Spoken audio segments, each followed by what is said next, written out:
Welcome to the KOMO Sports End Zone podcast with KOMO Sports Director Niko Tamurian and Najee Moye.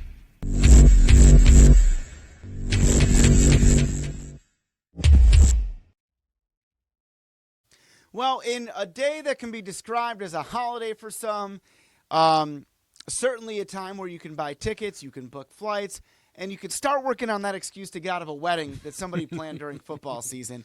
The NFL schedule is out, and we're going to talk about it right now on the KOMO Sports End Zone. I'm Niko Tamurian. He's Najee Moye. Najee, this is an exciting day. This is an exciting day. This is basically, if you think about like opening week, yes, of the NFL, big deal, week one. Super Bowl week, big deal. But I think this is maybe third on the list. Like, we're very excited for this. Yeah, I think, you know, obviously the games and obviously the big one are second to none. But after that, anything for the offseason, draft is next. But this has become a holiday, and it's become a thing where, like, everybody Teams wants get to flex their creative muscle. Yeah, the social media stuff. The Seahawks did an old action figure commercial with Devin Witherspoon, even the Bam Bam Cam Van, which is really cool. Love that. I think that when you look at this schedule, here's the deal. As you know, we've known all the opponents since the end of last season.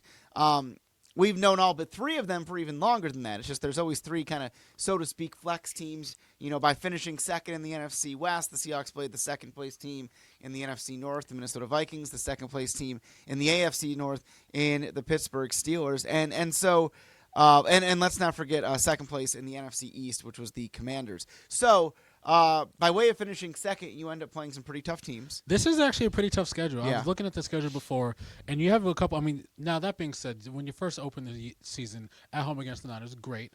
But there's a couple games at the beginning of the season that the Seahawks can kind of put together. Their home against the Niners. Who knows what the Niners will actually look like this year? That's a good point, man. I don't know what they'll look like at all. The Steelers playoff team, but question marks. Same thing with their Saints, actually not a playoff team.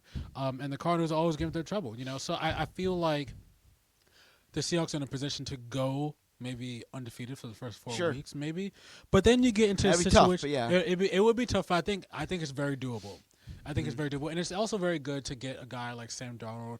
The Seahawks have a lot of new pieces on this offense, at least, to get a couple games to get their feet under them. I don't think they're really that stressed about inviting the Saints at home. But after that, I'm pulling up you got week 5. You introduced a little chaos into the mix. I'm talking about Baker Mayfield and then Tampa Bay Buccaneers. Anytime you get anyone from Florida to Seattle, including me, it's always a problem. And Jacksonville could be interesting. Also, Houston, that first Monday night game, week 7, late game. Yeah, I want to show people kind of the image, what we're talking about. I'm going to move this really quick. Yeah. So what you're looking at here, and here's the thing, we know all the opponents like we mentioned. Right. But I think it makes a huge difference the way these things are laid out. In the order that they're laid out. It's very Remember important. last year, I'm going to look at last year's poster over there. You had, in a 4-week stretch, you had the Lions, who were awesome, the Niners, who earlier in the year were still presenting a problem. Right. A good Atlanta team. You had the Buffalo Bills. You had the Rams. That's 5 weeks. And it was that October was really brutal. You look at what's on our screen right now, and for the audio listeners, I mean, I don't see a stretch that is that crazy. I mean, granted, Monday night against the Texans, but then you have a bye. Right. Commanders on the road, that's going to be tough. You have 2 primetime games in a row. Cardinals, Rams after that are tough, but other than that would be the toughest 4-game stretch. And to me, as far as degree of difficulty, it kind of pales in comparison to what I just said about Lions, Niners, Bills, in like a short span like that. It was brutal last year. It was. The other thing that jumps out at me, there's no long stretches at home or on the road. No. You're talking about, home away, home away, home away, home away, home away, away. So you don't get back-to-back away games till November.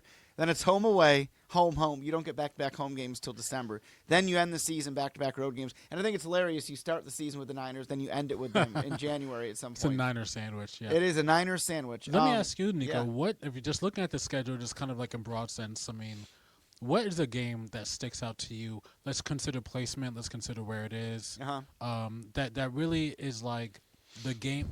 As we look at it now, I mean, we look at the game against the Titans. I mean, who knows what that could look like? Sure.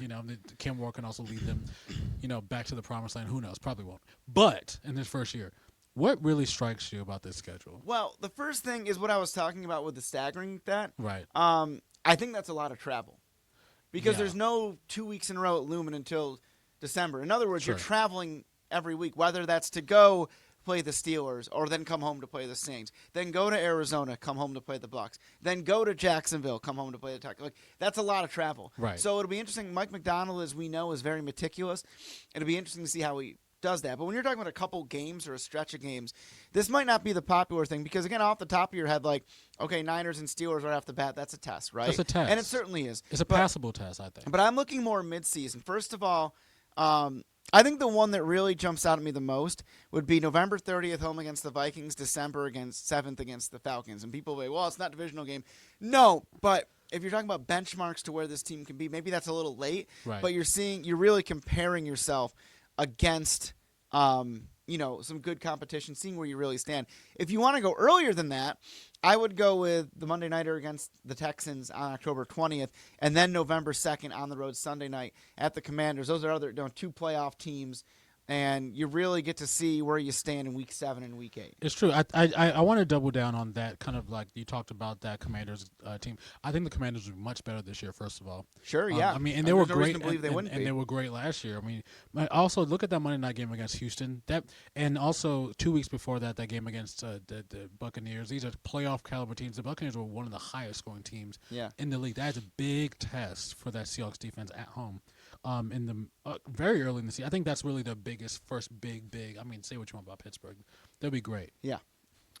I'm concerned about Tampa a little bit. Sure, they're tough. They're very tough. At least it's here. But and you mentioned that there's not really a devastatingly difficult stretch that we had this year compared to like not this time last year, but last season's games. Having that bye week between Houston and the Commanders is big. Yeah. Say what you want against Arizona and the Rams. The Rams will be much better this year. It's an interesting look. Yeah. The Rams appear to be better. The Niners and the Cardinals will be could too. be, but they could be worse. They could be worse. I think they probably will be. I think they will be. Yeah. And the Cardinals, I mean, they're always talented. Yeah. It's just a matter of putting it together, which they have not been able to do. But Right. So it's really interesting in that regard. And I think that, I like the 4 primetime games. Mm-hmm. I think that's a sign of respect for a team that went through a lot of turmoil. First one being at Arizona on a Thursday night. Then 3 weeks later, you get the Texans here in Lumen on Monday night. Yep. Then the very next game is that Sunday nighter with the Commanders. And then the last home game of the year, which I'm kind of bummed the last home game is a Thursday nighter. Yeah. They're great games Thursdays, but like you want that last one, I think, to be a Sunday. A Sunday. Yeah, but it's the Rams. It's home, and it could be a game that's highly consequential. And I know you always seem to end with a divisional opponent. That's kind of the MO of the NFL and these schedule making. So it'd be cool that it's the Niners, the team that – even like, okay, so for instance, last year obviously it was the Hawks and Rams kind of coming down to it. But no matter what, it feels like 12 is just it's the Niners that's like the team that they want Hawks to be. Oh, yeah, 100%. I mean, and that's just a big rivalry. I mean, Yeah. If anyone who's lived in Seattle for any amount of time, Yeah. you can definitely see the sea of red around Sure, the city yeah. whenever the Niners come to town. And I mean, that's the team you definitely want to be. I would say that's the Seahawks number one rival by far. Right. And so when you look at this, the way it's built, Naj, I think that again, it's a favorable schedule. It's not if you combine all the opponents' records, it's not above 500. Yeah. I think the way it's laid out when you're avoiding big stretches like that, I mean, listen, it's the NFL. Every game's tough. I think that it's favorable, all things considered, where this roster is. There's no stretches that could derail your season, and gratefully, they have, even though that stretch we talked about last year could have derailed the season, they found a way to rebound and be in contention. I mean, you could say it derailed the season by the fact they didn't make the playoffs, but they did bounce back. Right. I don't see a stretch like that, and I think this is a favorable look, not just in the caliber of opponents, but the way it's laid out to get back to the postseason. I honestly think the Seahawks fans, Seahawks players, I think they need to. Other than you mentioned the back and forth, home and away, home and away. That can be a bit of a struggle. This is the best case scenario for the Seahawks schedule wise. Yeah. I think. That being said, I think they're going to take a big leap this year. I think we're definitely seeing another double-digit win season. Did you see, by the way, the odds in Vegas put the over/under for Seahawks win total at 7.5? Really? Like, pump that over. Really? I'm going to bring that up again. I brought 7.5. Do you? I mean, like, I don't see. Do you not see 8 wins here? Easily, I see 8 wins easily. I see 4 wins in the first 4 games. There's always surprises, right? Right. Like, I could see those first 4 games being 2-2. It's possible. That's interesting because I just said I can see them being 4-0. That's what I'm saying. But like, but to that point, even like that's possible 4-0. Right. But to the other side of that, let's say you start 2-2. you can beat the Bucks. There's nobody on here you're like, man, that'd be a really tall task to play the line. I mean, the Commanders. I think the biggest that'd be the toughest one. I think the toughest one may be Houston, honestly. Yeah, I mean Stroud and company. So, but it's not like I look at the schedule like there's no way they win 8 games. Like exactly. That's incredible to me. I mean, looking at the teams. I mean, here's the thing. Never mind some of the tougher spots. You got Jacksonville and Tennessee, both on the road, but both games you should win. Right. You got the Colts here. You've got the Panthers on the road. The Panthers maybe started to figure things out. Maybe. And you Probably got not. the Saints here. You've got that's basically just listing off like 5 or 6 right off the bat. Do you think that 7.5 is so low because of all the changes at quarterback, changes at receiver? Yeah, I mean, listen, I think if you're the Vegas odds makers, you understand what Geno Smith really was underrated. You understand there's a risk of Sam Darnold from the standpoint that was his big year last year a one-hit wonder based on he was thrown to Justin Jefferson, Jordan Addison, T.J. Hawkinson, etc., which is a possibility. It's possible. You look at losing DK Metcalf, who they have not quite replaced in earnest. Sure. They're just going to do it differently. Right. And so this team will look different and play different, at least on offense going forward. That's one way to look at it, right? I'm looking at it, and I think you are too, from a standpoint of, well, it's going to look different, but it's because they're trying to do something different. Yeah. They bolstered the line. They're going to try and run. The defense. The defense is frightening. They're going to win with their defense. Yeah. I don't anticipate a lot of 40 to 30 games. It might be a lot more 20 to 10 games. Right. But I think that with no picks, different isn't worse, and right. that's my point. When you say 7.5, that's a little bit low to me. Let's talk about preseason. Yeah, let's talk about preseason because if there's ever a preseason game that I think that could be sold out at Lumen Field, it might be the first one, and it might be this year. Pete Carroll, Geno Smith coming home. How great is that? I would love it if it happened in the regular season. And I wish it was. It just wasn't lined up that way. Right. But what's interesting is, the Hawks and Raiders often play in the preseason, just proximity, West Coast. You don't want to go to like New England for a preseason game. That's not ideal. It'd be even more interesting. Mike McDonald has been on record as saying he wants to do more joint practices before preseason. It would be amazing if it was Pete. I think they would avoid that probably. You'll be live at the VMAC at 4:00 every week that week. I don't think they would do that. No. You have other preseason games are going to be the Chiefs and Packers. I bet you it's more likely one of those. Green Bay coming here. Maybe you go to Kansas City. But think about the drama. If it was, that's what I'm saying. Like, I think that if you did, as cool as it would be for us to cover and fans would love it, I think for what Mike's trying to do and get this new look team ready, I think it'd be a distraction. I think it would be a distraction. Like, they wouldn't let it, but it would be. But just think about who will be on the individuals that will be on the sideline for that first. First return, Pete Carroll returning to Lumen Field. I know it wasn't that long ago he was here, but I mean, like, I'm not sure Marshawn. It's the first time. I'm sure Marshawn would show up. Unless he was watching, his kid in the coaching the Apple Cup last year. It was his first time back. And so, that's and then a which preseason sideline game does to Marshawn go to? Oh, Marshawn's. I mean, he'll be on the Raiders, probably, right? He'll probably. He'll wander. He visits. He wanders. Yeah, I love Marshawn. I love Marshawn's great. He's a friend of the podcast. Come on the show, Marshawn. Come on the show. And so you said double digits. I would go with that too. I think you're looking at anywhere from 10 to 12. I'm thinking probably more. Really? Really? It's not that I'm super confident in the offense. I think they'll have some growing pains. I think the defense I'm really, really excited about. Yeah, the defense. And this schedule is really just like, look, I say this as a Giants fan. I looked at the Giants schedule, and I don't think we're going to win a game until like October. Yeah. Easily. This schedule, I think, is a big gift for the Seahawks. In the way that last year's schedule was the opposite of a gift. Yeah, no question. Right. And I think that you look at it. The reason I'm bullish is, like you mentioned, we talked about the defense. Right. We know that's not going to be an issue. I'm really a believer in the mad scientist that Mike McDonald is, and I think that once things click last year, it's only going to get better. Right. And I also think that year 2 of a head coach, I can't think of anything glaring that he did necessarily wrong last year as head coach, but I think you're even better in year 2, and so I think that.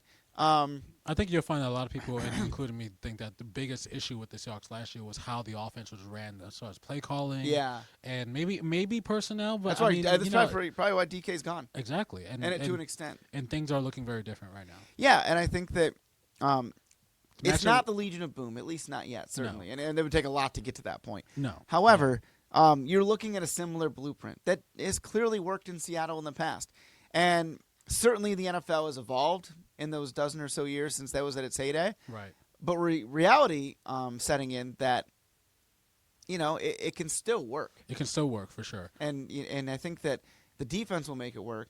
And, by the defense being as elite as we think it will be, based on what we saw at the end of last year, you're not going to have to rely on Sam Darnold the same way that you were relying on Geno Smith. Geno threw all those interceptions last year, and nobody liked that. Right. But the reality is because they were making him throw 50 times a game. Exactly. And it's just going to happen. And, I mean, He was running for some his of those life were most of the Geno game. mistakes, obviously. But, yeah, he was also running for his life. Most of the game, too. By the way, I'll ask you really quick, Niko, because I know we got to run up. Do you think DK Metcalf will get in a fight with the Seahawks on week 2? Yes. Okay. It won't be like a brawl. There'll be a skirmish. He'll be upset. We saw him at training camp all the time. Him and Right. Reek mixing it up. And one time Bobo got into it with somebody, and DK came to defend Bobo because offense versus defense. Yeah. Yes, just like he did at training camp. DK is just that way, Right. and he's a passionate player. So It'll be Reek interesting. Reek or Spoon or the rookie Nick Emenwari, who one of the DK draft picks was used to get. Right. Right. So it'll be very interesting to see that game. I mean, Pittsburgh, they always play hard. I know they don't have George Pickens anymore, but and DK that was interesting. And that was interesting. DK is wide receiver 1 and 2 in Pittsburgh. It seems like right now. I was bullish on that move for the Steelers when they had Pickens and DK. Now I'm just like, really? And now they don't really have a quarterback, No. really. So. Oh, that's what I said. 4-0. Yeah, I think the Seahawks can win that game. We'll pop it up one more time here. I think you have a hard time. Get your tickets, y'all. Yeah, and like I said, get those wedding excuses going if you don't want to go to one. But to Najee's point, you could very easily start 4-0. To my point, you could split those. But the reality is this schedule is set up for a Seahawks bounce back. For sure. Yeah. For sure. Seahawks fans should be happy buying jerseys, definitely ditching wedding plans, because you're definitely going to be out at Merchants every No week, question. And Yeah. you're going to be ready. I have a good feeling for this year's team, honestly. Yeah. Hey, we appreciate you guys joining us. Thank you so much. And, of course, we have so much more to talk about this summer with OTAs, minicamp. We're going to dive into it. We hope you enjoyed our rapid reaction breakdown of the 2025 Seahawks schedule. It is out. It is here. I'm excited to see what comes. I'm thrilled. Take care. Bye.